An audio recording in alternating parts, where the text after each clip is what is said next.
داستانوں کے بارے میں کہا جاتا ہے کہ وہ حقیقت سے دور فرضی کہانیاں ہوتی ہیں جن میں فوق فطری کرداروں کی بھرمار ہوتی ہے،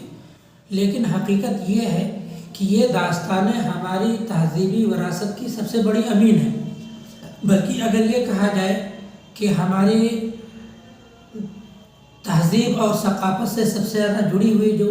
صنف ہو سکتی ہے تو وہ داستان ہے۔ داستانوں میں کہانیاں بھلے ہی ایران، چین، عرب کی بیان کی جائے، لیکن تہذیبی مرقع ہمارے یہاں ہندوستان ہی کے ہوتے ہیں۔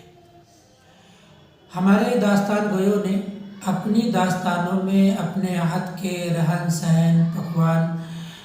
تفریحات، اخلاق و اقدار، توہمات، شادی بیاہ اور دوسری تقریبات میں ادا کی جانے والی رسموں کی ایسی مرقع کشی کی ہے کہ ان کی روشنی میں ہم گزشتہ ہندوستان کی تہذیبی تاریخ مرتب کر سکتے ہیں۔ 17ویں صدی سے لے کر کے اور 19ویں صدی کا وہ زمانہ جب یہ داستانیں لکھی گئی، اگر اس زمانے کی تاریخ کے بارے میں ہمیں کچھ معلوم کرنا ہو تو ہم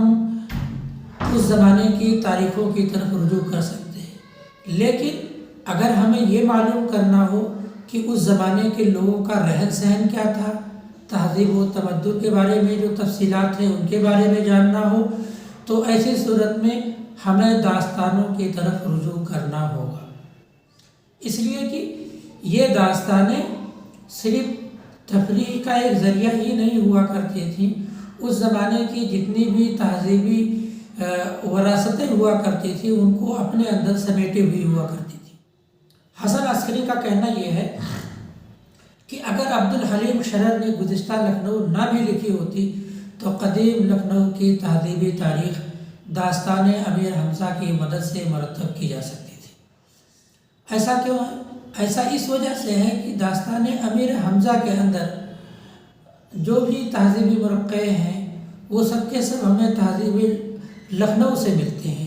یعنی لکھنؤ کی جو تہذیب ہے، جو تمدن ہے، یا لکھنؤ کی جو بھی چیزیں ہو سکتی ہیں وہ سب کی سب ہمیں اس کے اندر مکمل طور پر مل جاتی ہے۔ اسی طریقے سے طلسم ہوشبہ کے بارے میں کہا جاتا ہے کہ اگر اس میں سے ساحلی اور عیاری نکال دیں تو صرف لکھنؤ بچے گا۔ گیان چند جین کا کہنا ہے کہ اردو داستانوں سے لکھنؤ اور دلی کی شاہی تہذیب کی پوری تاریخ مرتب ہو سکتی ہے۔ یہ اصل میں ایسا اس وجہ سے ہے کہ اس زمانے میں جو بھی تاریخ داستان لکھ رہے ہوتے تھے ان کے نزدیک وہ اگرچہ ایران، عرب، چین یا ملک خطر کی بات کرتے تھے، لیکن ان کے سامنے جو تہذیب ہوا کرتی تھی، جو کلچر ہوا کرتا تھا، وہ یہی ہندوستان کا کلچر ہوا کرتا تھا، اور اسی ہندوستانی کلچر کو دیکھ کر کے وہ اپنے یہاں تہذیبی مرقع تیار کرتے تھے۔ گیان چند جین کا کہنا یہ ہے کہ اردو داستانوں سے لکھنؤ اور دلی کی شاہی تہذیب کی پوری تاریخ